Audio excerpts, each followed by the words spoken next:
Well, welcome. I'm Ruth Quaid. Hi.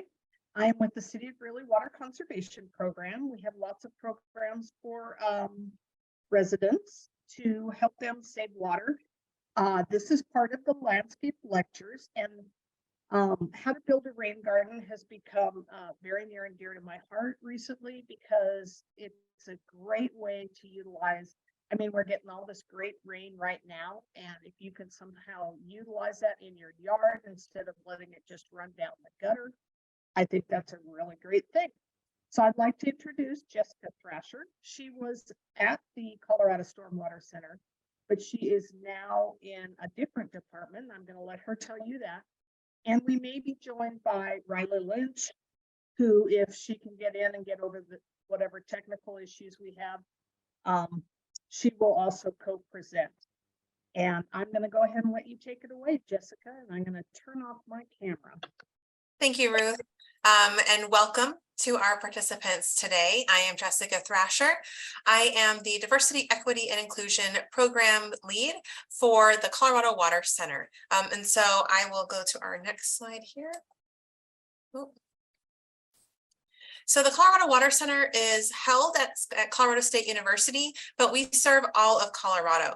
We have three main programs. We work with agricultural water quality, with with diversity, equity, and inclusion, and then with water workforce. So there are a lot of intersections between those different categories.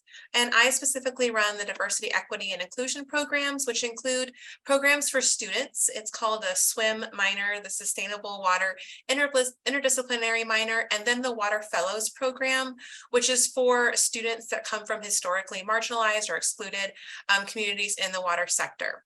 They receive a stipend to be able to participate in conferences and have monthly meetings with experts from different sectors of water as well.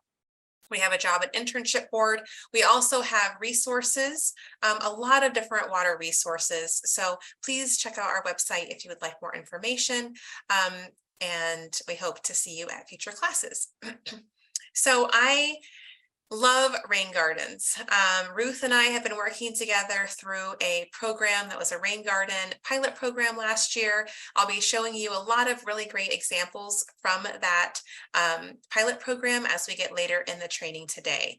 So I do have a master's degree in anthropology, and so I'm really interested in how we create community change through developing these how-to guides and creating trainings like this one. I'd also like to invite you, we are a very small group today, so I'd like to invite you, if you have a question, you can interrupt me at any point and just come off mute and ask your question if you feel comfortable. If you would rather put your question in the chat, Ruth will read those out to me. But again, you know, we are a small intimate group tonight, and you can just come off mute if you feel comfortable. Here is Riley. Riley was supposed to be my co-presenter today. She's having some technical difficulties, so I'm not sure if she will be presenting, but she is excellent. And if she is able to join us, then I will let her continue the introduction of herself as well. So today we are going to be talking about why do we need to conserve water? Why are we having this conversation at all? What is specifically rainwater harvesting? The differences between active and passive rainwater harvesting, and then detailed steps on how to install your rain garden, all the materials you will need. And then through the grant that I was mentioning, or that pilot program, we created planting layouts for rain gardens. And so I'll be giving you access to those. They are for free. And I'll be describing those as we continue, and then how to maintain your garden as well. So the reason why we're having this discussion, I was actually attending the Drought Summit today, discussing how, as Colorado, are we going to manage the increases in drought that we're seeing. Drought used to be just something we experience periodically, and it is now here to stay. We've had a wetter than usual year, which is great, but it doesn't mean that we're not in a drought trend. So there is decreased water availability, and that is due to increases in population. I myself moved here from Texas. I know, don't hold it against me, but I've been here now longer than I lived in Texas, so I feel like that counts. but people tend to move here, love it, and stay. And so we are seeing huge increases in the Colorado population, which means that there's an increased demand for water. Also, we have a lot of different uses of water. This could be agriculture, municipal water, which is where we get our drinking water from, industry, also recreation. How much water has to be in the river to recreate? What about fish? How much water has to be in there? What's the temperature that the fish need to thrive? So there's all these different uses of water, and sometimes those can be competing. The amount of water that has to be in the water to recreate and the amount of water for fish, but we also need drinking water. So these are all priorities on the river that we have to navigate. Climate change is really compounding all of the issues. We might have hotter, drier summers, and by might, I just learned about the climate trends that we will be experiencing, and it's not a might, it is a will. We will have, we're having a warming trend, and that is pretty certain. So as temperatures increase, as we have less snowpack, less rainfall, then we're seeing those increased drought conditions. And there's less water available because our largest reservoir is our snowpack. So if we don't have enough snow, then we don't see the flows getting into our river, which we use for all of those different uses I just described. And then finally, we have high water use. So the water that is used for by the average American is 164. I have a block in here, 160 to 200 gallons per day. And so this is a lot of water. Half of that water is used on outdoor irrigation in Colorado in our summer months. So to put this in perspective, the rain gardens that we will be talking about, the rain garden planting layouts that were created through that pilot program are 50 to 100 square feet. So to put lawns in perspective, I wanted to show you how much water a 100 square foot patch of lawn uses. And so 100 square feet is about the size of a small SUV. Depending if you water 2 or 3 times per week, you use 124 to 186 gallons of water. So the 124 is twice per week and the 186 is 3 times per week. Now, that might not sound like a lot of water, but if we're using approximately 38,000 homes in the city of Greeley area, then this is over 7 million gallons per week of water that's being applied to turf grass. And so that adds up quickly, as you can see. Indoor water use, so that 50% is used for outdoors. Inside the home, we have the most heavy water user is the toilet, with next being the shower. One of the things I always like to talk about is this leaks here at the bottom, the 5% for leaks. Now, 5% might not sound like that much. And if you have a drippy faucet, you might be thinking, oh, it's really hard to quantify how much water we are losing through leaks. So I'll just tell you a little story. I used to live on 5 acres and someone talked me into having goats. I lost a bet. I had goats, 20 goats, okay? During this time, there was an outdoor spigot where the goat, to water the goats, and it looks like a hook. One of the goats hooked their horn underneath that spigot and turned it on full blast for an entire day. So this leaks, I call this the goat incident. We had so much water used that the water provider came out to see if the meter was broken. So this was a horrific, as a water conservation person, this was a horrific experience for me and something that I looked to change immediately. What I found out my water provider does is offer smart meters where I get a notification anytime there's a leak now so that I don't have any repeats of that kind of incident. So check with the city of Greeley and see if you qualify for smart metering. Maybe Ruth can speak to that a little bit later. I really like this graphic of this hose and water coming out of it because, for me, and I think for a lot of us, we turn on our faucet and it's just, the water's just there. We don't really have a concept of how much water we're using at any given point because we don't see the gallons that we're using. I know how much milk I drink, or my kids drink rather, because it's a gallon in the fridge. But we don't really have that same metric with water at our homes typically. So what can we do now that we know that there's an issue? You can purchase WaterSense products. The blue lettering in this presentation are all links. And so after you receive this presentation, you can click on those to receive more information. So WaterSense products are certified through a third party to ensure those water efficiency standards. And they range from toilets all the way to irrigation controllers. And check with Ruth, but there might be some rebates offered by switching to those WaterSense products as well. And here are some other potential rebates that many municipalities do offer. Ruth, did you want to speak to any of these? Unmute.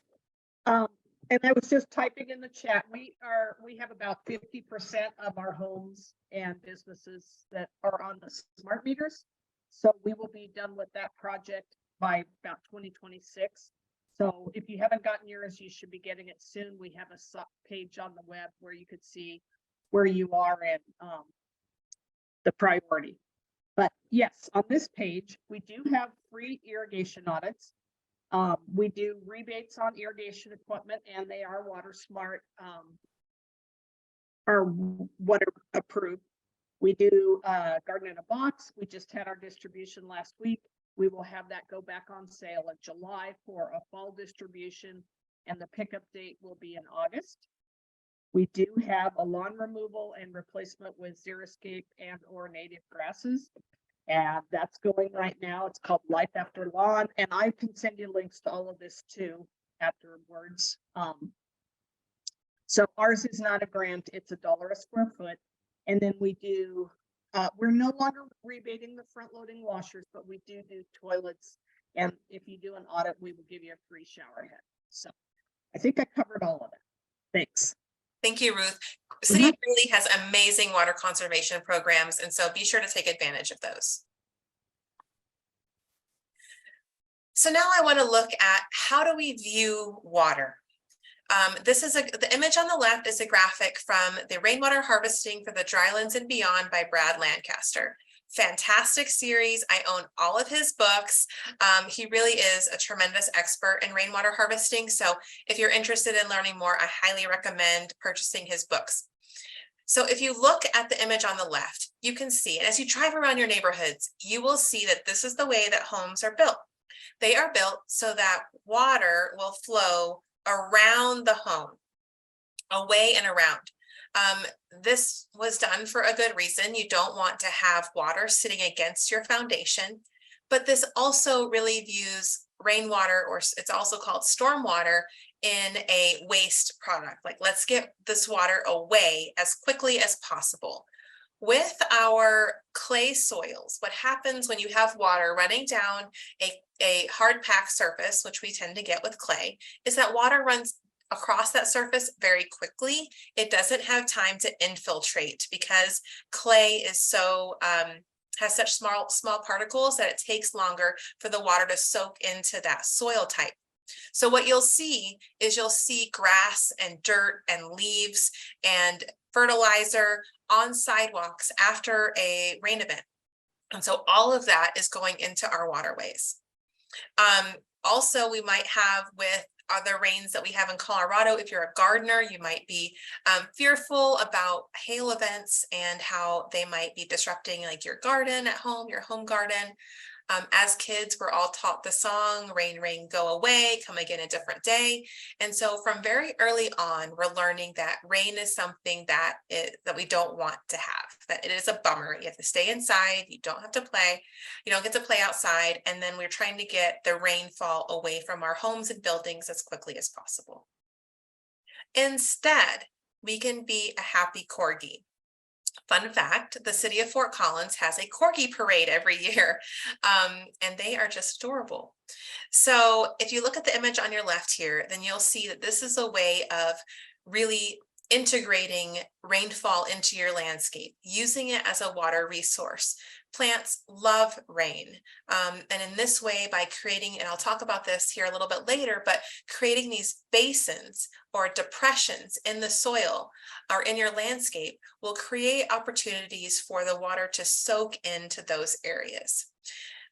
This large structure, I'm trying to figure out can't quite figure out how to put a pen on this, but the structure on the far left of this picture, it looks like a big rain barrel. That is called a cistern. And this image is from the Tucson area, is where Brad Lancaster lives. And so cisterns are allowed there, where here we have regulations on how much water that we can collect. So just think of this like a really big rain barrel, and you're diverting water to be stored there so that when it stops raining, you can then use it on your vegetation. I have 2 sons, and of course I teach them all about water all the time.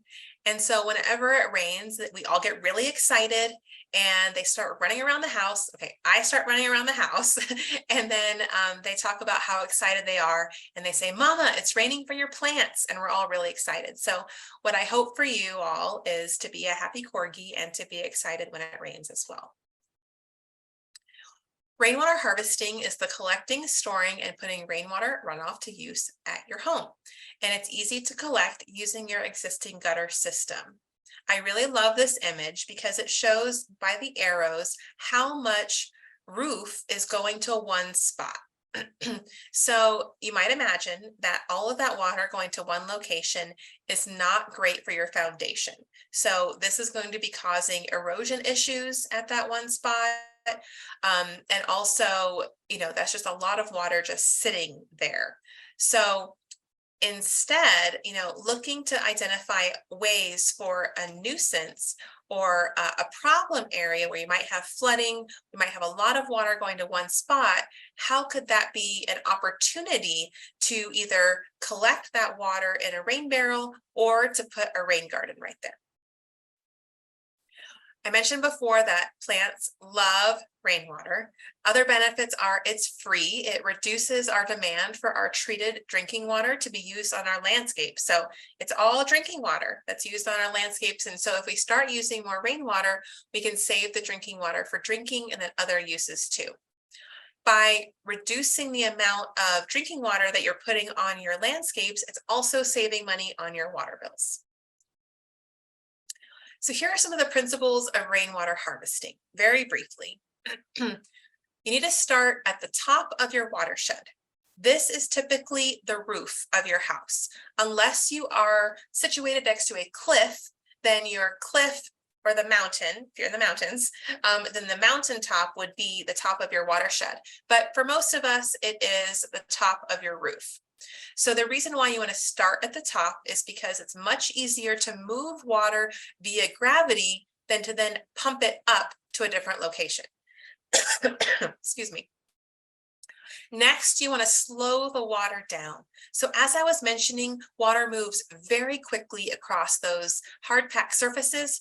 So we want to slow the water down, allow it to spread out and then sink into the ground or infiltrate. You can use other hard surfaces. So you can move water around from not just your roof. It can also be your sidewalks, your driveway. And if we are moving the water to infiltrate into the soil, even though rain is clean, we can get into a whole discussion about pollution and how rain picks up pollution, but that's for another time. But it is relatively clean. Once it hits your roof, it starts picking up contaminants, starts picking up pollen or ash when we have the fires, or bird droppings or leaves, a variety of things. And then as it hits each subsequent surface, it gets dirtier and dirtier and dirtier, which then eventually has to be treated, or it goes directly into our waterways.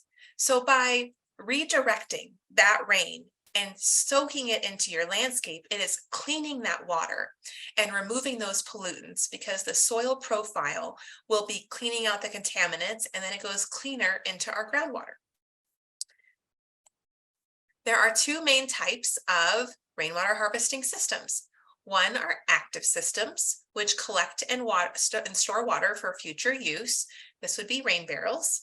And then passive systems, which use gravity to direct and slow the flow of water. And this allows for, you can collect a substantially more water with a rain garden than you can with rain barrels. And I'll talk a little more about that in a minute, why that is. I don't have time to go into a lot of details about rain barrels today, but here you will again receive these links. But I have a webinar on how to install rain barrels. And then I also have a rain barrel installation guide, both linked here if you're looking to do that as well. The reason that rain gardens can collect more water than rain barrels is because we have rain barrel regulations. You can collect up to 110 gallons in a total of 2 rain barrels at your residential home. So because we have that limit of 110 gallons, you can collect way more than 110 gallons in a rain garden because it's soaking into the ground and you're not stopping it, because rain barrels stop the water, and it's all due to our water laws. It's the reason why you can't collect more than that. One of the questions I get a lot is, this sounds great, Jessica, to do rainwater harvesting, but we don't get that much rain in Colorado. So I always like to talk about exactly how much rain we get. Typically in Greeley, we get 13 inches of rain per year. That might not sound like that much water, but a 1-inch rain on a 1,000 square foot roof will yield over 623 gallons of water. And so if you're thinking about how much water you can collect in a rain barrel and it's 110, you can see that you can easily fill up a rain barrel, and then you can also fill up your rain garden as well. So we're looking at a little bit over 8,000 gallons of water per year just on that small section of roof. So here is what a rain garden looks like. You have your downspout, which is, let me see if I can figure out how to laser pointer. Okay, so here is your downspout. That is where you have your gutter system, which are horizontal, and you have your downspout, which is vertical, off of your house, moving the rain onto your landscape. So you have your downspout here. And then what you do for a rain garden is you dig down, what this is called the basin, and this is the depression that you see. The basin I describe like a bathtub because you have a flat bottom and then slope sides. I know bathtubs are straight up and down, but just work with the analogy. So it is a flat bottom like a bathtub, but then slope sides coming out of that. You also have a berm, which is right here, which is a buildup of soil. So you have your basin, and then on the downhill side of your basin, you have a berm. The objective of the berm is just to create an opportunity for water to pool. This is not creating a pond. So this water will soak into the ground in 12 hours or less. So you're not creating this mini pond. You're not going to have issues with mosquitoes. All this is doing is creating opportunities for the water to slow down and then sink in. A very critical part of rain gardens is the native plants that go with it. Native plants are adapted to our climate. They're adapted to the periods of rain and then dryness and due to seasonality. And so they are critical to the success of a rain garden. We also have mulch, which is the super absorbent sponge that keeps the water accessible to the plants for longer and helps prevent weeds. I wish I could tell you that it completely prevents all weeds, then that this would be magic, but it is like any other garden, and weeds will come up that you will need to remove. See if I can make the pen disappear.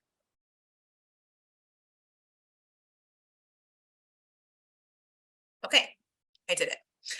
So I just want to show you a visual of how much 55 gallons and then how much you can collect in a rain garden. So here on the left is a 55-gallon barrel, and on the right is a conversion that I was doing at my house. The irrigation lines were existing, and then I was putting in a rain garden and capping off those lines. But there are 71.25 gallons here on the right. How I know that is because I went to my water meter and then tested it. So you can see that there's a lot more potential for this rain garden to collect vastly more water than 55 gallons. There are similarities between xeriscape and rain gardens, but I wanted to identify what those similarities and differences are because they are unique to each other. They're not the same. Xeriscape, and I'm saying there's benefits to both. So I'm definitely not advocating for one over the other. I'm just describing the differences between them. So xeriscape utilizes low water natives or non-native plants, and they improve the soil because you're using mulch. It has usually efficient irrigation. Limiting turf is a principle of xeriscape. And then selecting appropriate plants for the climate, using mulch. Sometimes it's wood mulch, sometimes it's rock mulch. And then a lot of times xeriscape is planted on mounds. And so that is kind of a lot of the same plants can theoretically be used in rain gardens, but the difference of the mounding and the irrigation is the differences between them. So how rain gardens are watered is by the rain. They have to be established first. So establishment for plants takes 2 to 3 years, but once they are established, you don't have to irrigate them except in very dry periods. So this is one of the big benefits of rain gardens is that you don't have to supply them with additional irrigation. They are native plants, and then they have that berm and basin. So that we're looking at that depression instead of that kind of hill or that mound. Here are some of the additional rain garden benefits. I've already described how water passes through and infiltrates into the groundwater. So you can see groundwater recharge. The native plants provide wildlife habitat. This increases water quality by having stormwater soak in at each house instead of having it get more and more pollutants as it interacts with more paved surfaces. You're looking at rainwater and stormwater as a resource and watering your landscape with it, decreasing your demand for irrigation, and then having increased access to nature. There are, I guess, more diverse nature. So if you have a turf lawn now, by adding more native plants, then you get that wildlife habitat, and then you get more pollinators and wildlife interacting in that space. Some of the issues are really around incorrect installation. So for here, you can see that there is that really dark spot in the middle and towards the bottom of the screen. That's because this was created like a bowl instead of like a bathtub. So for rain gardens to work, you have to be able to have space for the water to expand all along the bottom of the rain garden and then fill up after that, instead of having it be at a point, because then all of the water, all of those pollutants or contaminants will be concentrated in the center and not distributed. And so that will clog it, and also water will not be accessible to the plants along the outer edges. So I don't want to see a rain garden that looks like this. It looks terrible. Nobody would want rain gardens if this is how they looked. So I have all the steps outlined for you on how to do this and how to prevent this issue from happening. Rain gardens can be installed a lot of different places. Once after this training, it is my hope that you will start recognizing rain gardens all over the place. So this is in Fort Collins, and on the left is a very large rain garden in front of our mall. I love this example, and I show it a lot just because seeing it at that large scale, it shows kind of the power of rain gardens. On the right is the installation that I did at my own home. So as you can see, rain gardens can be adapted to be in larger spaces or smaller spaces. But they can't be installed everywhere. So you can't put rain gardens into concrete. You would have to break out the concrete and then transition that hardscape to a vegetated area, which it can be expensive. So it's not like it can't be done. It's just the more expensive route to go. You cannot place rain gardens over any utility lines because you're digging down into the soil, and as you dig deeper, you cannot hit everybody will have a bad day if you hit a utility line.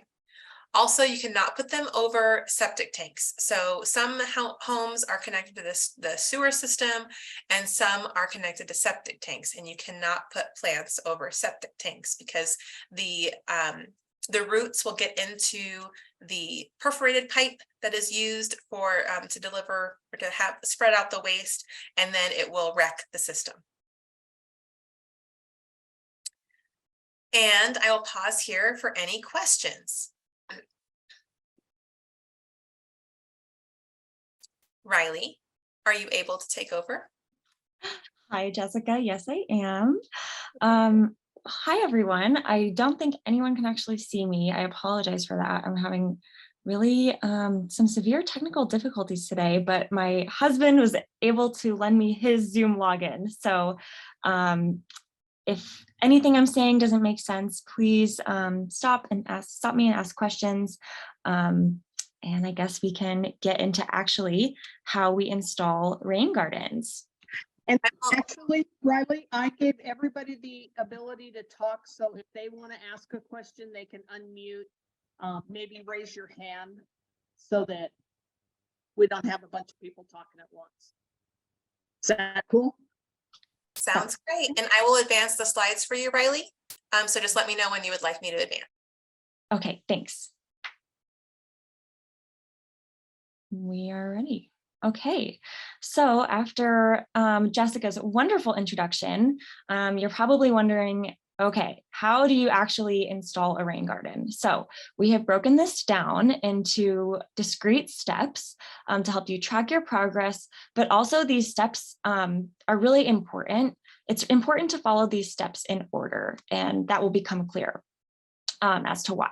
So first, what you need to do is locate your utilities. And I'm just going to really highlight that as crucial because you don't want to start planning your garden and then realize that there's a utilities line. So that's the very first important step.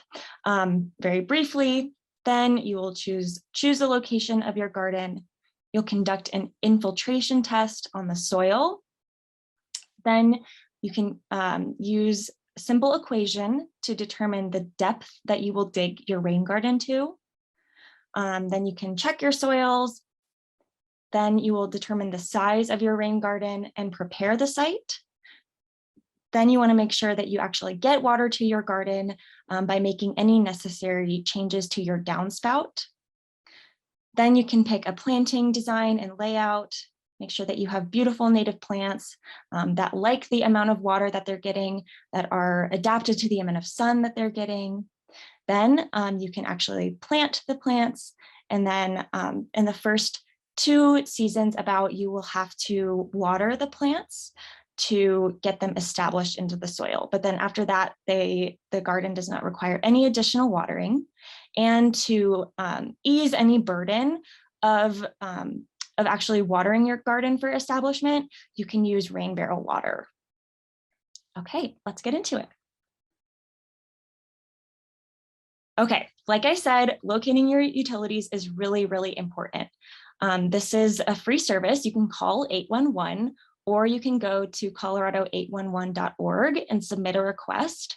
And what they will do is a crew will come out and they will use spray paint and flags to locate any meters, electrical lines, telephone lines, anything like that.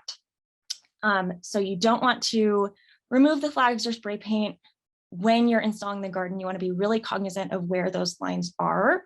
And you want to keep clear about 18 inches on each side of the lines that 811 marks, because you want to leave a really good amount of space so you don't hit any lines. And I believe that the technique they use to locate those lines has a little bit of error. And so you just need to be really cognizant of giving the line space. So this is the first thing you need to do. You definitely don't want to hit a line, and don't start planning where your garden goes until after the lines have been identified. Okay, next. Okay, so once you know where the lines are, you can safely start to plan where you will put your garden. So what you can do is walk around your house and find the downspouts. These are your potential garden locations. And you don't want to get too far away from the downspout. For instance, if you have a patch of grass right next to the sidewalk that's maybe 20 feet away, 20 feet plus, that's not a good range, because you don't want to have to carry water really far from your downspout to the garden. You want to keep that inlet as close as possible to the downspout to make sure as much water as possible is going into your garden. So once you found where your downspouts are, you then want to look at the roof line to determine the catchment area, or the area of roof that is capturing water that will be sent to your garden. So you want to pick a relatively large roof size to maximize the amount of water that gets to your garden. So for example, in this picture on the left here, the very top roof line, there on the very top of the picture, yes, a laser pointer, yes. This roof line is pretty small. It wouldn't be impossible to have a rain garden, but if you're trying to maximize the amount of water, that would not be an ideal location. Okay, next, please. Another thing you can think about is where on your property might you be having drainage problems, flooding problems. So for example, this picture on the left, you can see that there is a lot of flooding in this person's driveway. We don't want water to go there, but think about, where is this water coming from? So go upstream in your watershed at your house and figure out where the water is coming from and how might you be able to use this water as a resource. Okay, so now once you've figured out your favorite location for a rain garden, this is a really great example. So you can see that the upper roof, there's a downspout that brings that water down to the second tier of the roof, and then all of that water from both roof lines are going down to the downspout. And so you're going to get a lot of potential harvested rainwater from that spot. So plants would love to be near all that water. So then you want to take a step back and think, okay, I like this spot, but is it practical? Is water going to be draining away from my house? So if your yard is sloped down toward your house, water is not going to be able to flow down and away from your house. So you might run into issues like flooding. So slope is really important. Then of course, check if you have utility lines, maybe you have an irrigation line. If you dig down into the irrigation line and break it, you will definitely have a leak. So just be mindful of any irrigation lines that you have, septic systems, leach fields. You can't have rain gardens there. The next thing you want to make sure is that you don't plant the garden right nestled up to your house. You want to give at least 10 feet of space between the house and the garden so that the water doesn't infiltrate and get flooded or get too close to a basement or anything like that where the water could cause damage. Then again, just make sure that you have a really a sufficient catchment area to capture enough water to support those plants. And then also you want to think about how you could reduce the irrigation that you're using. We are not trying to increase the water that we're using with these gardens. So if there is a really big irrigation line and you would have to do some maintenance, maybe change the route of the irrigation line, you just need to be mindful of how your rain garden fits into the whole landscape of your yard. Okay. So here's a really great example. On the left, we can see that there is a wonderful chicken coop, but there were no gutters. And so what would happen is when it rained, all the water would get into the chicken coop and make things really smelly and mucky and not a great place for chickens to be happy. So what was done, and this is Jessica's chicken coop, so she can speak to this example if she wants to, but they installed gutters and a downspout, and they were able to remove those rose bushes and some other plants that were really water intensive and replace the plants with native plants and make a rain garden and make the chicken coop a much better habitat. And it looks really, really nice. Yeah, so you can be creative, use other roofs that you have at your house. Okay, now we want to talk about light. So, oops. Okay, so with rain gardens, you want to make sure that the plants you have are going to be happy with the amount of light that's available. So go out into your yard, look at the potential rain garden location, and you want to think about a full day. So where is the sun at in the morning? And then think about in 3-hour increments, where is the sun going to be hitting and how will the light be filtering through the garden? So for example, full sun, there is no shade. So you're going to have at least 6 or more hours of direct sunlight per day. Part shade is the next tier. You can have between 3 and 6 hours of direct sunlight per day. You can have like some dappled light with a couple trees, but there is still some direct sunlight for 3 to 6 hours of the day. Full shade, there's little or no direct sunlight, or the light is mostly filtering through tree branches. So with shade, most of your light is either going to be coming with the sunrise or sunset. So you'd have 3 hours or less of direct sunlight. And this is really important because if you have shade plants that are planted in full sun, the leaves actually might burn a little bit. And if you have full sun and shade, those full sun plants are not going to get enough sun to really show off and grow to their greatest potential. But with all things in nature, there isn't just discrete categories. So some plants in the shade layout might appear in the part shade layouts. And so you might see a little bit of crossover. Okay, next, please.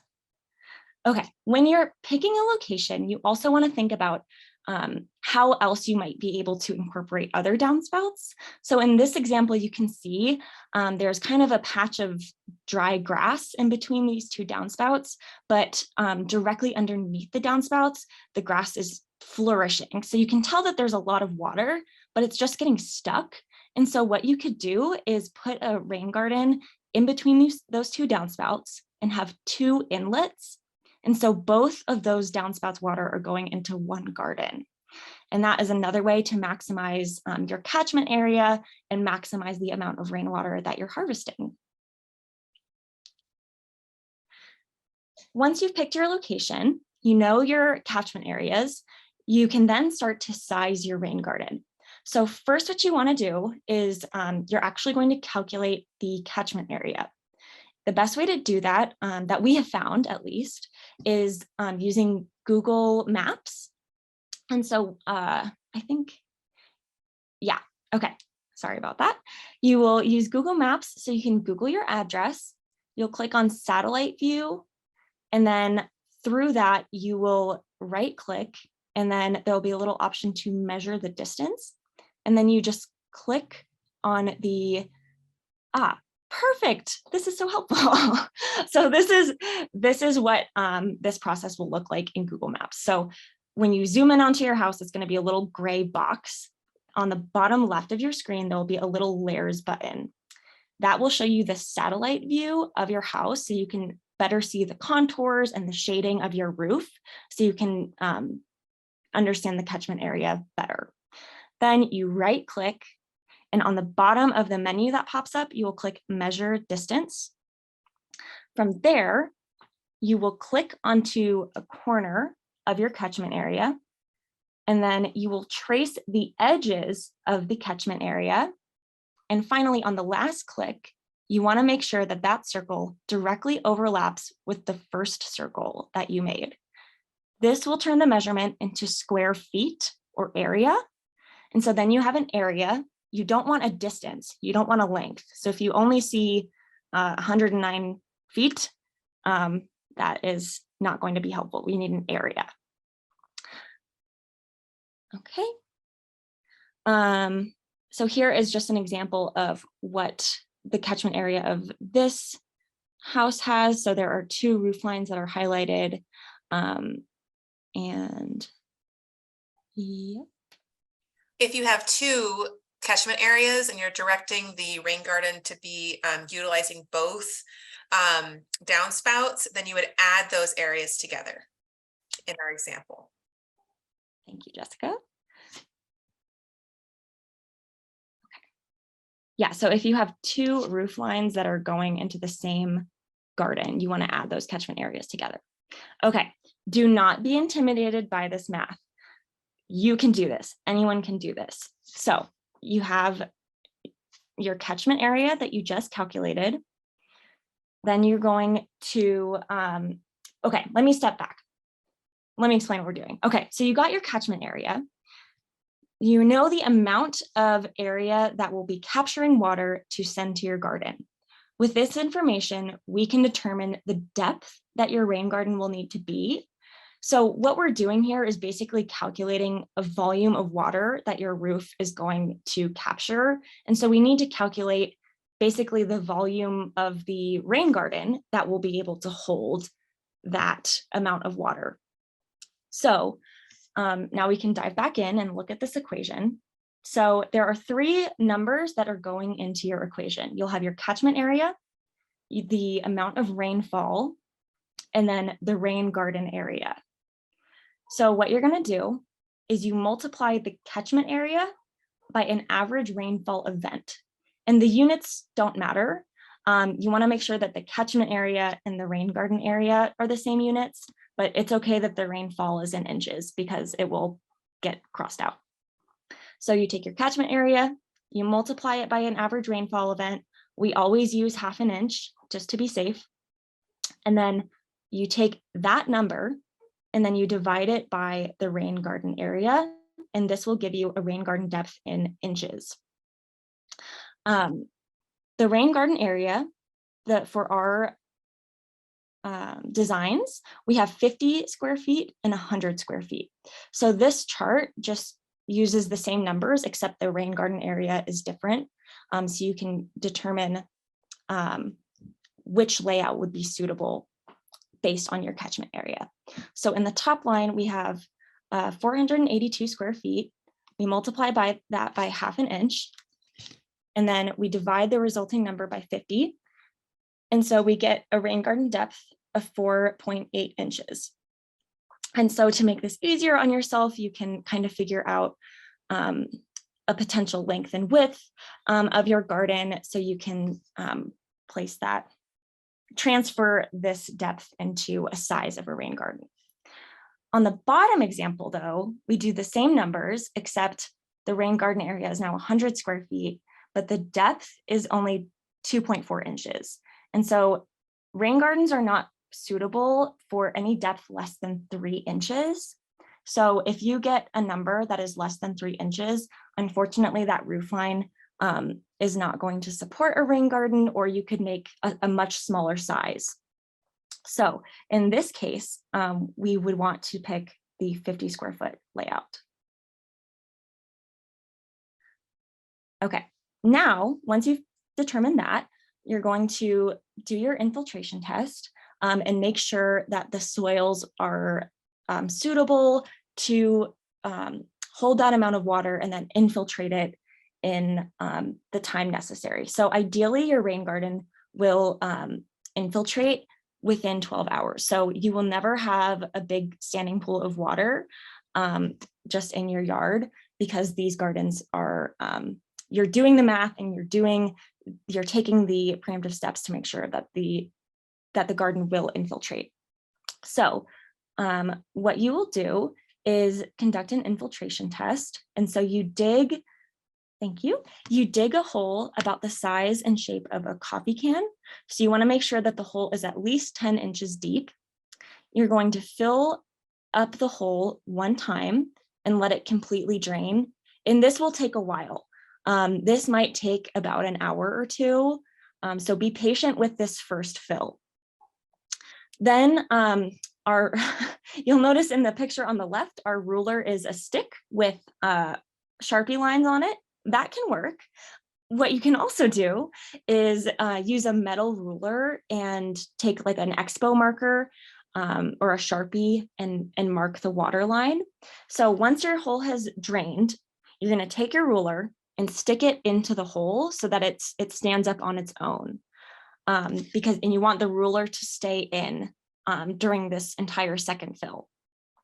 So then you fill up the hole again, and you want to make sure to take a picture or really clearly mark where the water line is on this second fill.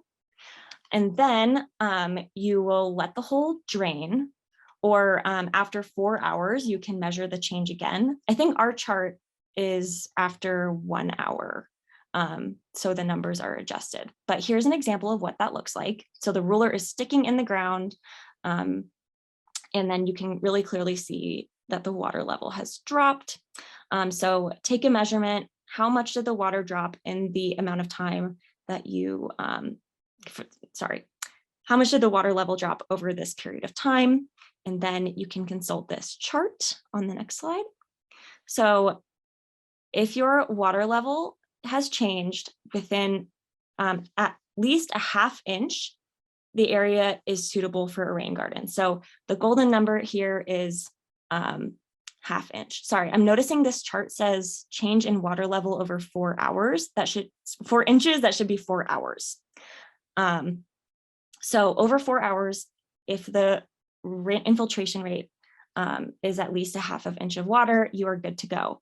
If it's less than that, that just means that the soil is really compact, and you could potentially add some soil amendments, and after a period of time, potentially test then, but the infiltration rate at that point would not be suitable to support a rain garden. You would just have a puddle in your yard. Okay, then you will determine the rain garden size. And what we found was that having this tape was really, really helpful. This is just like flagging tape, I think is what it's called. And then so what we did, if you have a 50 square foot layout, let's see. I don't have the number right off the top of my head. I can't do math on the spot. But you can measure out the length and then tie off the ribbon so that the area is always going to be 50 square feet, no matter how you change the shape of the ribbon. And so it allows you to really play with the shape and really visualize how your garden will fit with the rest of your landscape. So then once the ribbon is laid down, we took some flags and you pull the ribbon kind of taut.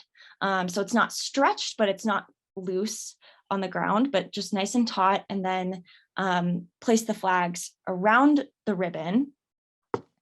And there you have your rain garden shape ready to go and ready for installation. I would like to also add that the 50 square foot or 100 square foot ribbon that you're using, you're determining that size by the chart, by the equation that Riley just described. And then that infiltration test, let me just go back here for a moment. This change in water level where it has the depth, 3, 6, 9 inches. This is just informing your other equation here. And so if it's 4.82 inches, that is what your calculation said.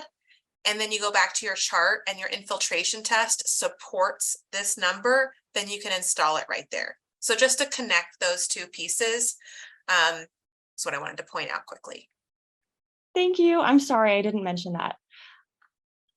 Okay, so here is just an example for everyone to run the numbers and make sure that you're comfortable using this equation. So if we'd like to try, go ahead and plug these numbers in to the equation, and I'll let you know what the answers should be in just a second.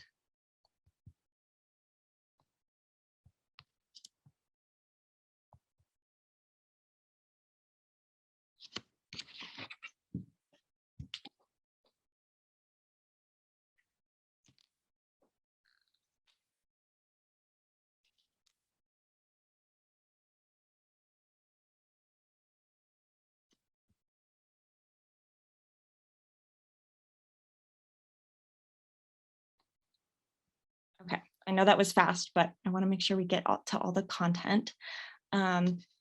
So the number that I got for the first is, for the rain garden depth on the first line is 10 inches. And then, oops, sorry. And then for the second line, for the 100 square foot garden area, I got a depth of 5 inches. So you can kind of see how those numbers work together, how the equation works, and how you can determine your rain garden depth. Does anyone have questions about the equation or anything that I've talked about so far? Okay, I think we can move on. All right, soil is really, really important for rain gardens. Native plants need native soils. The soil or the potting and garden soil that you get from stores like Home Depot or Lowe's are not the same as the soil in the ground. Because soil has minerals like sand, silt, and clay, but gardening soil or the potting soil has like vermiculite and tree bark, which doesn't have the nutrients that plants need to survive. So it's really important that we're using the soil in the ground to support the native plants that we are installing. We do add some mulch on the top, but and that is a soil amendment. It protects the plants, but it's not like we are changing the composition of the soil. One thing to note is that Colorado soils have a really high percentage of clay, and clay is the smallest particle size. And so out of the 3 mineral particles, and so it takes water just longer to infiltrate. The soil is really dense and compact, and so it can be difficult to dig through as well. So we have a couple tips for you, but when your soil is wet, if you pick it up and you can make like a ball with the soil and it's like really slippery, that's how you know that you really have a high percentage of clay. And so it's just important to be mindful of that, because it can be a difficult medium to work with. But the plants really love that soil, so we have to treat it with respect. Okay. So if you are interested in learning more about your soils, you can send a sample of your soil to CSU. You want to make sure that you use the soil in the garden area that you will be planting in, to make sure that you get an accurate sample. So don't take soils from a different part of your yard to be tested if you want to learn about the soil in your garden area. You can also do a by-feel soils test. This is kind of what I was talking about, putting some water on the soil and then making it into a ball. And you can actually do the ribbon test. So squeezing that ball through your thumb and pointer finger and seeing how long of a ribbon it is. If the ribbon is really, really long, that is a high clay percentage. So potential to add some soil amendments, but mostly just something to be mindful of. Knowing about your soils is really helpful because it gives you a better insight into what to expect from your rain garden, what to expect from your plants. And one really great thing is that rain gardens will help improve the soil and make more space for water to infiltrate because of their root growth. And so as their roots grow through the soil, they're creating more pathways for water to infiltrate. So like I said, if you're having trouble with the clay soils, you can add different amendments to your soil to make, yep. Okay, now we can talk about planting layouts. There are many to choose from. So one thing about rain gardens is that they have tiers. And so the upper tier is going to be around your berm. And these are the plants that need the least amount of water. So these are just 2 examples of plants that really are more on the xeric end. These are both native, white yarrow and aspen daisy. Those plants go on the upper tier. The middle tier is in the middle, so not quite xeric, but not quite hydrophilic. Harebells work really well on the middle section in between your berm and your basin. And then for the bottom tier. These are going to be your hydrophilic or water loving plants because they're in the basin. So during small rain events, water will only fill up the very bottom of your rain garden. And so the plants on the bottom tier are going to be getting watered more frequently as we get smaller rainstorms. And so 2 really lovely plants that love that lower tier are Rocky Mountain columbine and swamp milkweed. And those both do, I think, quite well in the shade, and they're so pretty. Okay. I want to pause here for questions. Ruth, I saw a question come through, but would you mind reading it? Sure. She asked about the ribbon. Was it cut to 50 feet? And I answered her that yes. And that way you could play with the shape of the pond or the garden with the 50-foot and know that you're exactly at 50 feet around. Okay. It's actually not, so the ribbon will not be 50 feet. I realized that as I was saying. The area will be 50 feet. So You'll have to measure the length and width. yes. So that's, Okay. we have 2 examples of the length and width on other slides. So, and I can get you a number. I just can't do the math on top of my head, even though it's really easy. So I'm sorry I answered that incorrectly. So it's the length and the width, but then once you get that length and width, you could cut your ribbon to that size going around the perimeter, right? And yes, have a pretty good idea of what 50 square feet looks like, exactly. Yes. or 100, whatever the case is.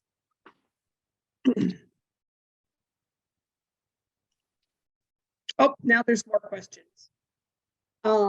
Also, do you have a resource for where to purchase these native plants? Oh my goodness.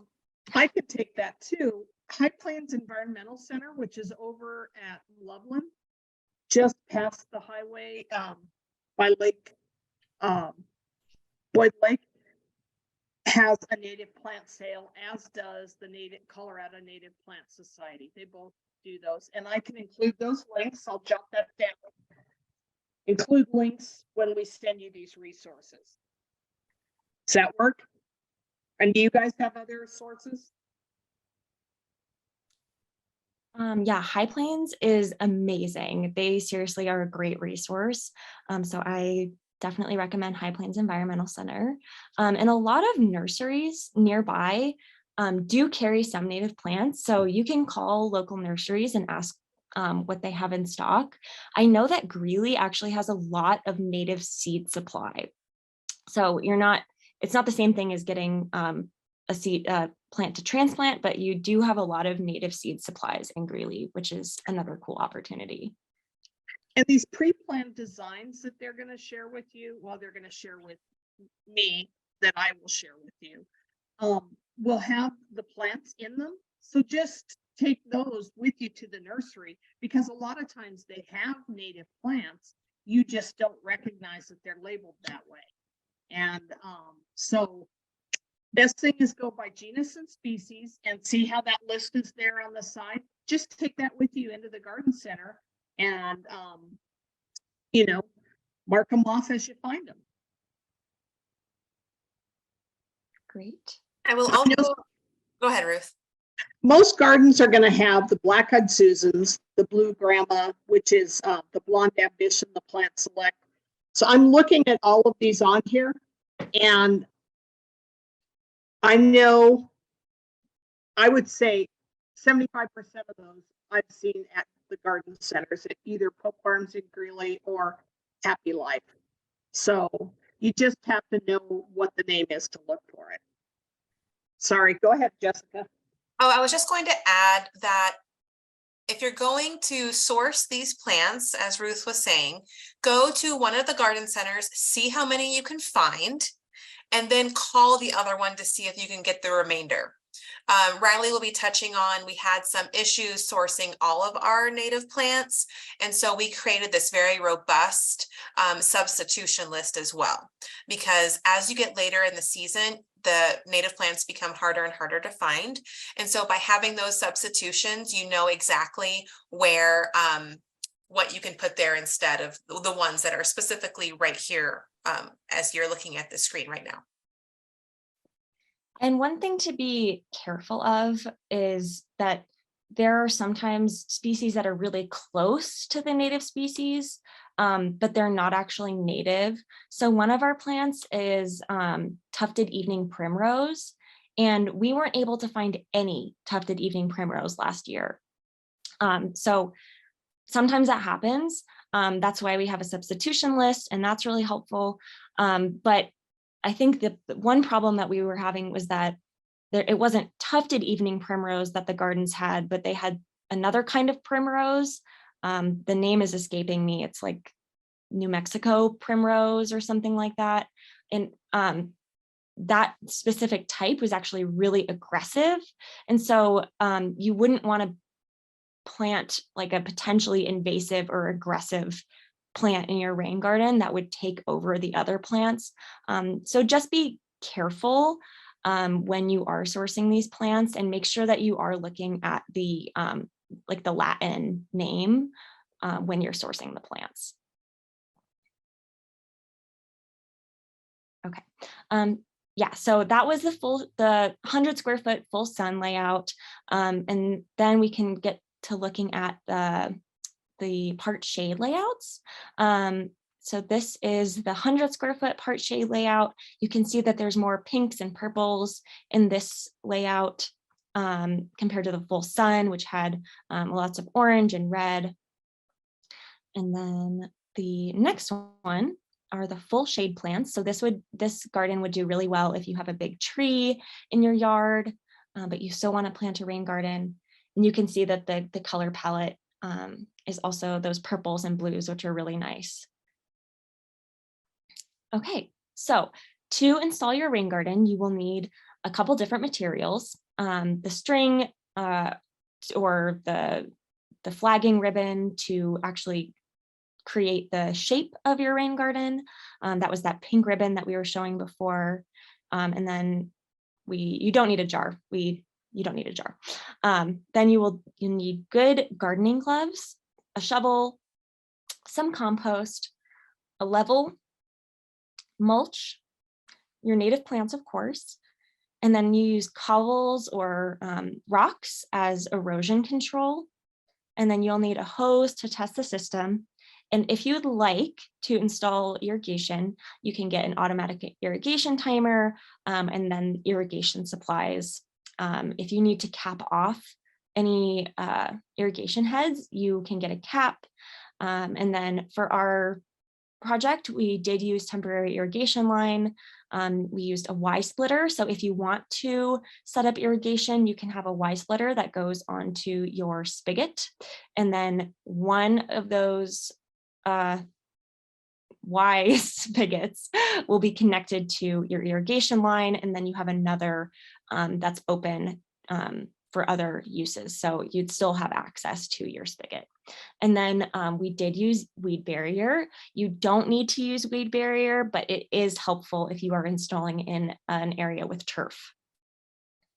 Okay, next, please.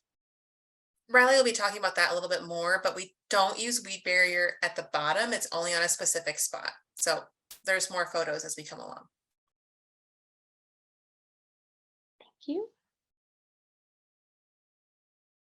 Okay, so this became honestly my favorite part of the installation process, is making sure that water is getting to your garden. So the way that water gets into your garden is through the gutter and downspout system. And it's probably likely that you will need to use some sort of downspout extender to attach to your downspout and get that water to the garden, because we want to make sure that the garden is at least 10 feet away from your house. So I doubt that, well, it's likely that you will need some sort of extender to get that water there. You can use an extender. We like these flexible, like long, non-perforated downspout extenders. You do not want to get a perforated downspout extender because then the water will all leak through the downspout and it won't get to your garden. You could also use a cobble swale, but if you do that, you want to make sure that the swale is at least 3 inches deep and a foot wide to make sure that the water doesn't just seep through the soil, but actually gets to your garden. Do we have any? Okay, before your installation, it is crucial that you water your garden area the night before very thoroughly. And the reason is because of our very high clay percentage soils. They're just really compact. And typically our soils are really, really just dry because we live in such an arid place. I have noticed that this season, the soils are a lot softer because it's been raining so much, but don't bank on the rain. Water the night before, and this will make your soil nice and soft and much easier to dig. If you have turf, you can use certain resources to remove the turf if you want to preserve it. But for these garden areas, since they're relatively small, you can just use a shovel to remove it. There are some other resources for turf removal if you're looking to do this, even for this project, but on a wider scale, there are some great resources to help you remove some turf. Resource Central has a great turf removal program. There is a XIP program that would help. You can also potentially rent a sod cutter from a place like Home Depot or Lowe's, but likely it is not necessary for these garden installations. If you do end up removing the turf and rolling it in a way that the turf can be preserved, you can totally give it to someone else so that turf doesn't have to go to waste, or you can compost that turf. Can I make a comment? Yes. I have had good luck with removing the turf and then flipping it upside down and using that to build the berm. Whoa. And then put the dirt on top of it and using it to smother. And that way you don't have to pay to dispose of it. You're keeping it on site and you're also building up the berm of your pond. Okay, we have not Just a done thought. Okay, thank you, Ruth. Sure. Okay, if you have a sprinkler head that you need to cap off, here are the steps to do that. So first, you want to make sure that you have an irrigation head cap. Then turn off the water, and you're going to, sorry, Jessica, I think you have more experience with this, so you might, if you want to step in. I don't quite know what you mean by find the end of the line. Yeah. So when we were doing our installations last summer for our pilot program, there were certain spots identified for the rain gardens that had a sprinkler head right where we wanted to install. So as Riley was talking about, there's all these different factors on where we want to put our rain garden. And one of them is how can we reduce the irrigation? So if there's a sprinkler head, that doesn't mean that you can't put your rain garden there. It just means you need to be mindful of the irrigation line that's surrounding there. And also you need to cap off that line. So what happens is the whole cap is maybe about this big-ish. It unscrews. So you need to dig away from around that sprinkler head. You need to create a good amount of space so that you can basically stick your hand down there and unscrew it. You need to find where the sprinkler head screws into the main line. And then from there, you can place your cap. Now, sprinkler heads are, there's like the main unit, and then there's also the part that pops out of the ground. Sometimes they're fixed and sometimes they pop out of the ground. You're removing the entire piece. So they're different sizes and they could be 3/4 inch, they could be 1 inch, they could be 1/2 inch. And so you want to make sure that it's the right size. We had a couple of interactions like that, Riley, right? Where we thought we had the right size cap, and then we had to go back to Home Depot and get their correct size cap. But once you remove that piece, it's very straightforward. All you do is unscrew one piece and screw on the other one. We recommend putting on tape. Plumber's tape. Plumber's tape, thank you, along the threads. The threads. See, this is why we're a team, you know? Put plumber's tape along the threads to really create that seal and prevent leakage. And that's it. And that is it. Thank you, Jessica.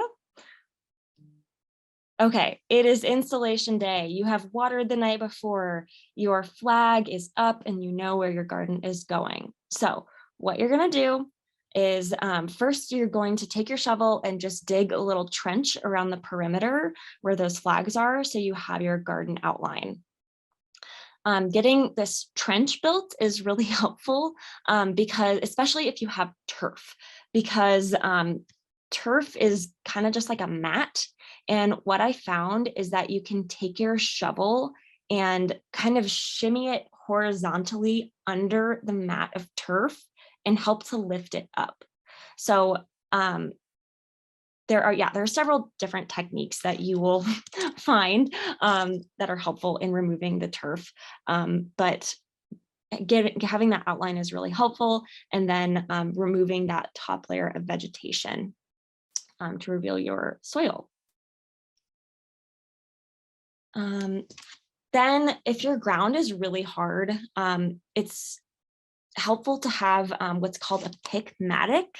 And these tools are really heavy, but you can use them to lift up the soil and kind of like dig down deeper into the soil.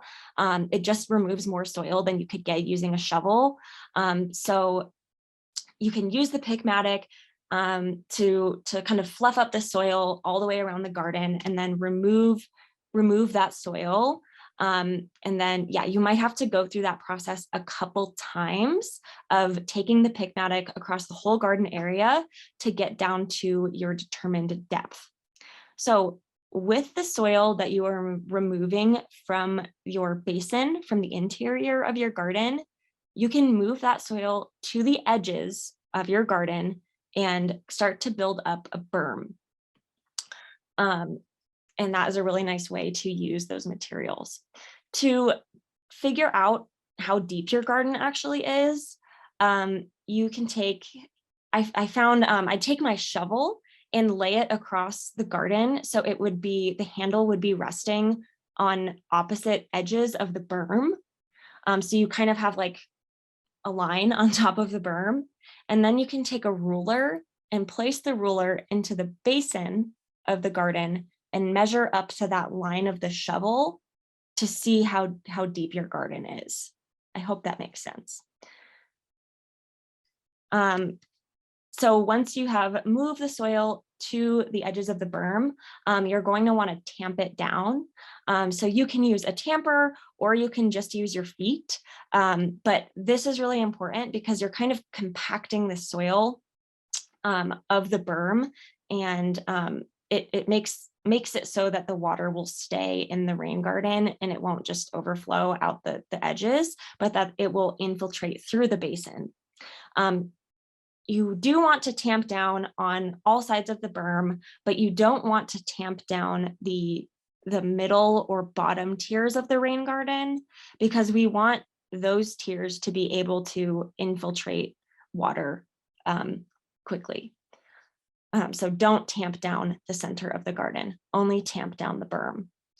At this point, when all the soil is bare and you have your shape, you can lay down weed barrier just around the edge of the garden on the berm.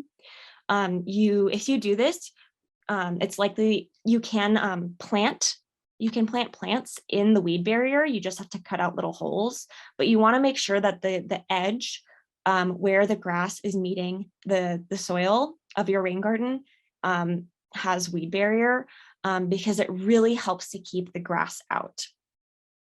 If you also can install temporary drip irrigation at this point on top of the weed barrier or just around the berm, if you choose to do that. Okay, next, please.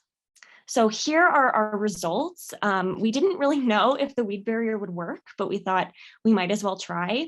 And so these are some gardens very early on in the season that we planted from last summer. And these gardens I visited them really early May. So the plants are just starting to wake up. And you can see that there is very little intrusion of grass into the garden area, if at all. And you're still going to get some weeds in your garden. Weed barrier will not prevent that. Having a rain garden won't prevent weeds, but the weed barrier does help just keep the grass out. You don't want to use weed barrier in the bottom or the basin of your garden. This weed barrier, I was trying to use it for a different project where I had to have water infiltrating through the barrier, and water wouldn't even pass through the barrier. So it is really important that if we're trying to get water to infiltrate into the ground, that we don't line the rain garden, we don't put weed barrier down in the garden, because we want water to be able to freely flow through the basin. And weed barrier doesn't work, it's not 100% effective. You will still get some weeds popping up, because sometimes like dust particles or soil will settle onto the weed barrier, and weeds can just establish through that medium. So don't do that. Okay, now at this point, your garden basin is bare. You want to get a level and make sure that the bottom of your garden is level.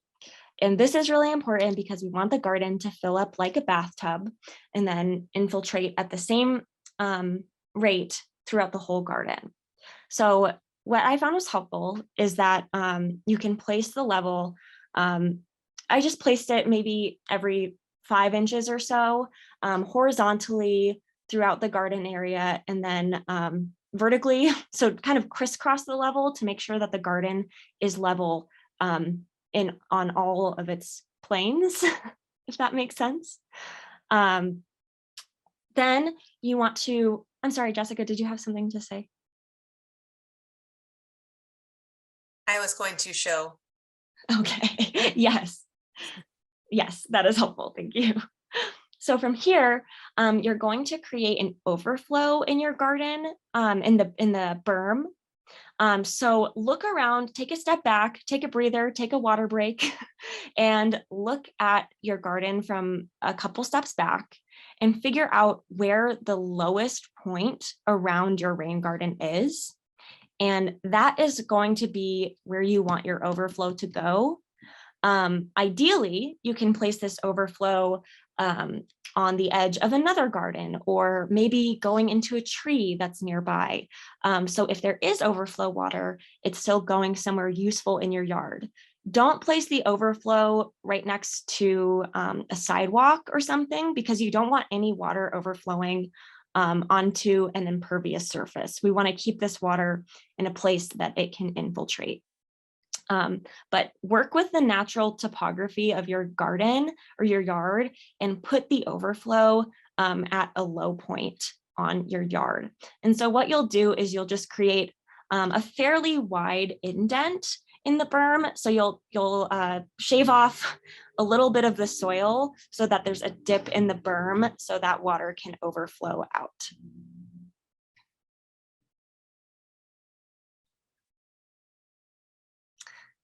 And another thing with your overflow is you don't want to put it towards your house. We want to avoid pooling water up at our foundation as much as possible. And always just make sure that the height of the overflow is high enough that water will be able to, pool up in the garden and still infiltrate, and that water won't just automatically go from the inlet straight to the outlet. So try to look at the yard holistically, take a step. It's really important to take breaks and take a step back and just make sure that the installation is matching the vision.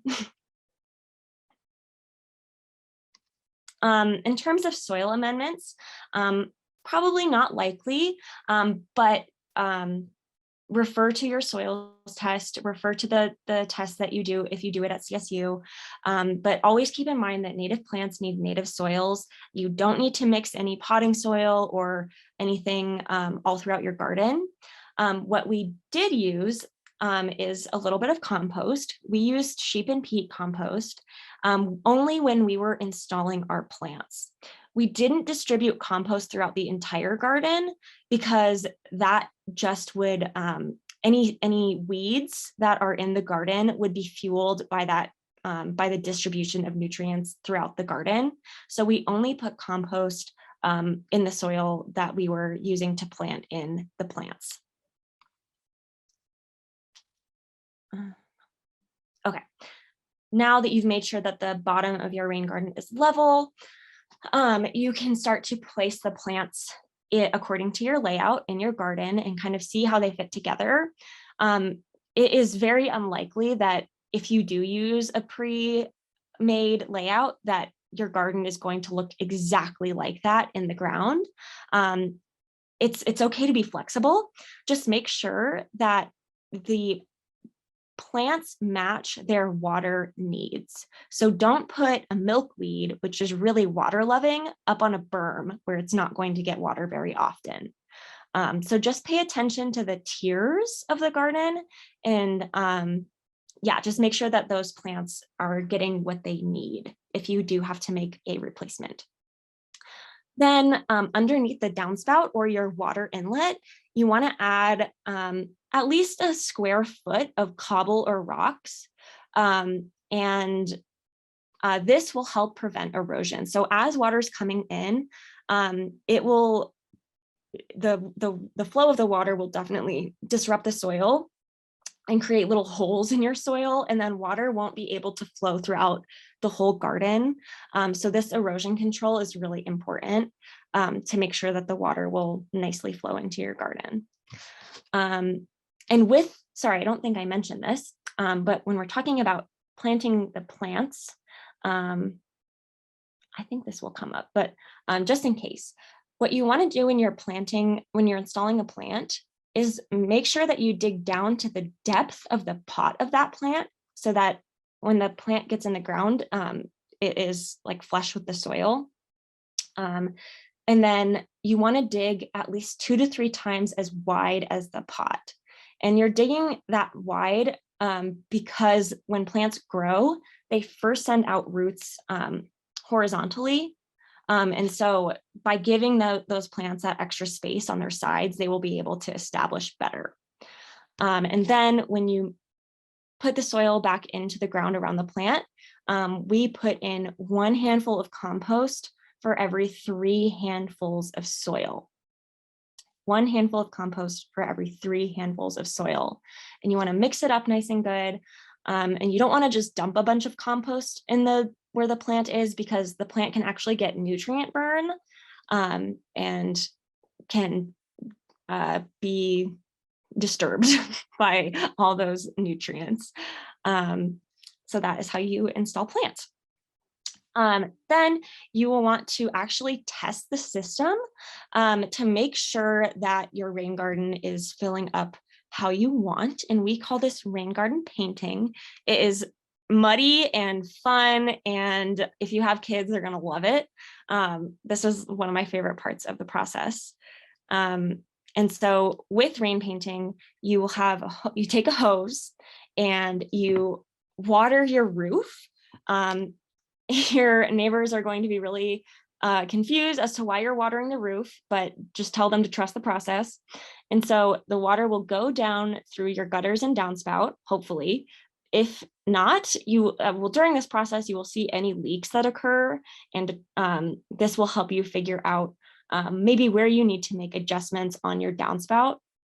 And then the water will go through your extender, hit the cobble. You want to make sure that there's no excessive erosion going on and that all the soil is nice and protected around the inlet. And then water will start to flow down through the garden like a sheet. And so you'll notice that the soil in all of these gardens is very smooth. There's no little bumps. We don't want to leave any massive rocks or tree roots or anything, because we want that water to flow as smoothly as possible over the surface. So there is a uniform flow such that all the plants will get the water that they need and that the garden will fill up. So when you're rain painting, the water will show you where the highs and the lows are. So as the water is moving through the garden during this test, you can use your hands, or a little trowel is sometimes helpful to smooth out any bumps or any, just any bumps where the water might be getting stuck on. And you want to, when you're doing this, you just want to make sure that the basin fills up uniformly. And then you're good to go.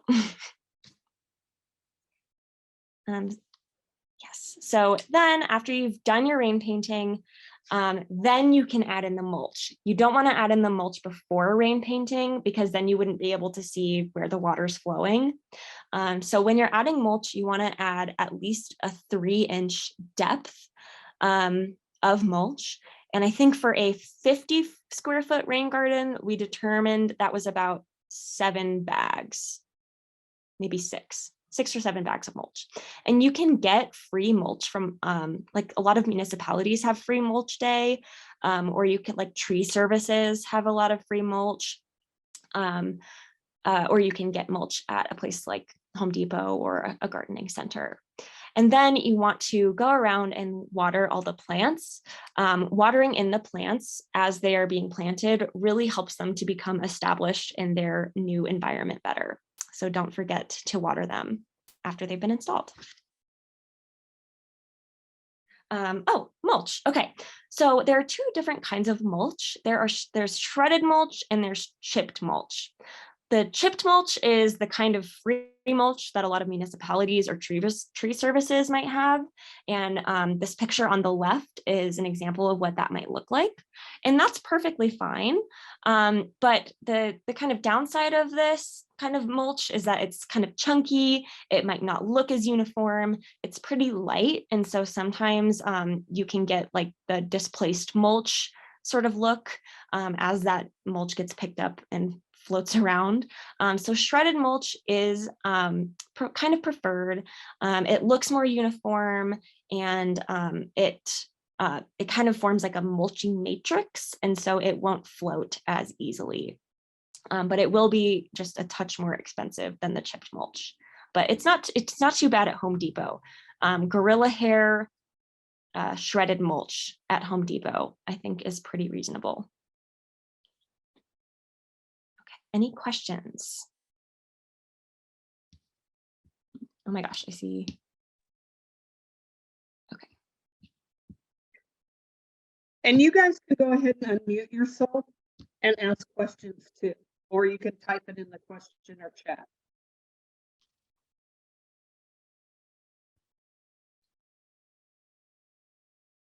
Okay. If you have any questions, definitely jump in. But here's just a few examples of the garden installs that we did last summer. Okay, our first site, this is a site in Fort Collins.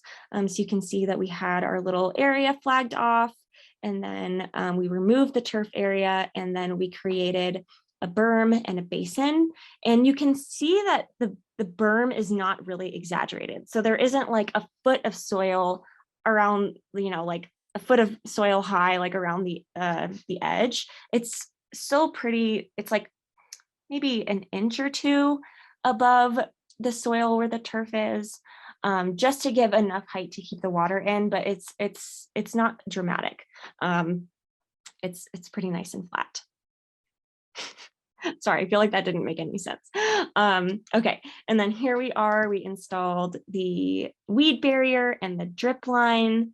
And with this drip irrigation, what you have to do is punch holes for each plant, and then install an emitter, and it's literally called spaghetti, is the smaller tube that actually brings the water to each individual plant. So each plant is getting water to itself. We're not watering like the entire garden. And then we laid out the plants according to the layout and move things around to make the plants fit nicely in this particular garden. And then we installed the plants. We did our rain garden test, we added mulch, and then we also wanted to add some rocks. There are kids at this house and they really like the rock art. So that was a fun addition. Especially in the first year or two of your garden's life, it's going to be a little bit smaller. The plants will be smaller, and so it won't look quite as dense. So it's nice to have something like rocks or, like a little garden statue to add visual interest. And here we are. That was such a fun installation. And you can see our downspout extender is an open top. And we have it secured with a rock in the bottom of the downspout, at the bottom of the little inlet right there. And that is a nice type of downspout extender because it flips up, I think. Yeah. Okay, next, please. Okay, I did not do this installation, but I think I kind of know the story. So unless Jessica, you'd like to step in. Sure, I can talk about it. Okay. So this partnership was with Groundwork Denver. I can talk about the things that went wrong with this because I'm the one that did it. So that helps. We all learn from mistakes more than we learn from things going right. So here is, let's see, here's how it started, and my pictures were a little bit mixed up. So on the left is our initial site, which was identified as the spot for the rain garden. And you'll notice, if I can get my pointer back. Okay, you'll notice here there is taller grass than over here. So already you know that that's because more water is going to that particular spot. So as you can especially see it over here from this angle. So what Riley was taking everybody through was the calculations on how to determine how much water was going to your specific rain garden. So when I got to the site, I realized that not only would this rain garden have this water going to it, it would also have this neighbor's downspout, which is a pretty large roof line, going to the exact same spot. We can tell that again here by all of that grass. And you can see right here that because of all of that water, they were having erosion and undercutting going to this driveway, which was going to cause this driveway at some point to crack. So we did the first steps of removing, laying out that the flags and the garden area, removing it. But then we encountered this other issue of this really steep step down into the garden, and we needed to protect from erosion. So what we did is we sourced some of these bricks from the homeowner to be able to more evenly distribute that water coming from the neighbor's yard. And then we added these, the same cobbles that we were using for erosion control here at the bottom. It was my idea. And I said we should put them here as well because the water was coming through over the top of these rocks, but it was still creating erosion down here. So I suggested putting the rocks there. Now, that was a terrible idea, because since they were so far apart, water was still going through and creating erosion through each individual rock. The surface area was not large enough. So that's why we test things. And then you can see on this page that we put in larger flagstone, which allowed the water to distribute from the neighbors as it was coming into this garden.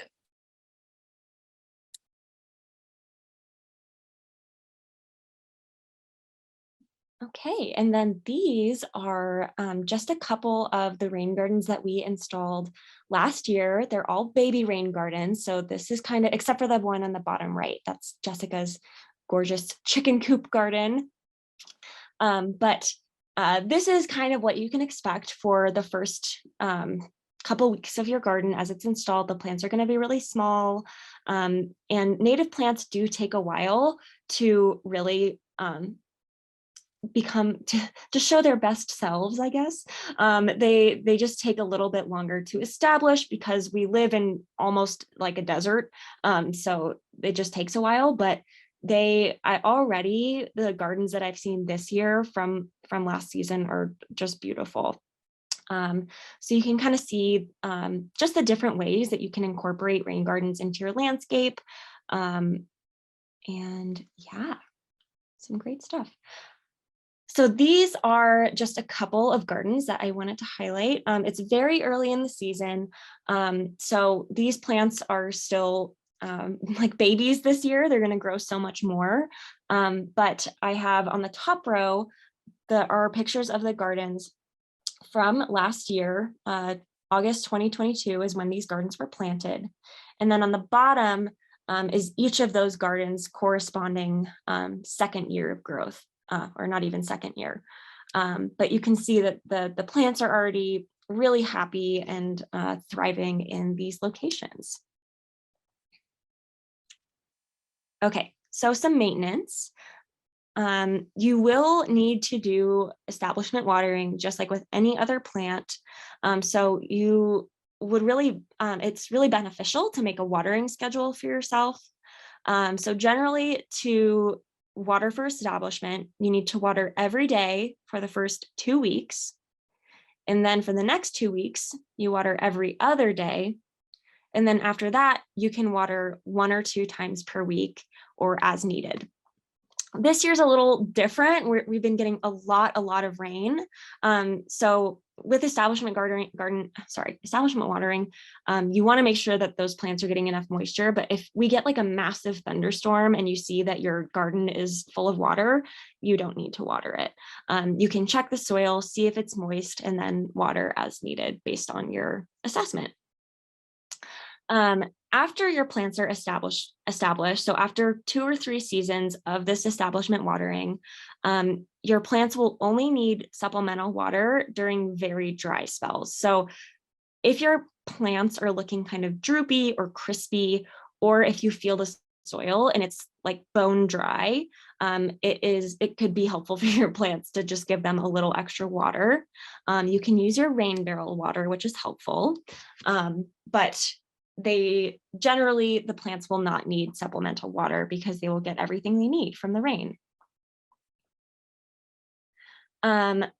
Yes, so you can use rain barrel water to establish your plants, which is really awesome.